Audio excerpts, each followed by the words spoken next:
పదవి కదా పథకాలు ఇస్తుండు, ఏమి ఇస్తున్నారండి? గ్యారంటీలు ఇచ్చిండు. ఏం గ్యారంటీలు ఇచ్చిండండి? బస్సు పథకం తప్ప మిగతా అన్ని డొల్లా. ఆ చీరలు ఇస్తేంది ఇవ్వకపోతేంది, ఒకే రంగు చీర నీదా నాదా అని కొట్లాడుకునే కాడికి వచ్చింది. చాకిరే చీరలు కట్టుకొని పోయి ఓట్లేమని చెప్తుండు కదా.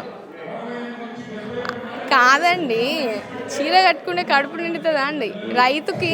చొర్రాలని చేస్తా అంటుండు మిమ్మల్ని. That's a big joke. That's a very big joke. I can't tell you. Every day, every statement by Revanth Reddy garu, CM Revanth Reddy garu, it is a massive joke in the youth. ఎందుకు అట్లా అనిపిస్తా ఉన్నది?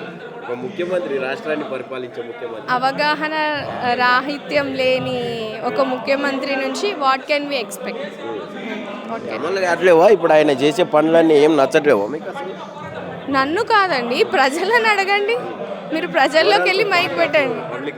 Yeah, I'm the voice of public. I will always stand for the voice of public. వాళ్ళకి కావాల్సినవి ఏంటి అని అంటే, వాళ్ళకి ఫీజు రియంబర్స్మెంట్ కావాలండి, రైతుకి యూరియా కావాలి. నువ్వు ఇస్తే అప్పుడు నువ్వు ఒక గొప్ప సీఎం అని నేను మళ్ళీ మీ ఛానల్ ముందే చెప్తా.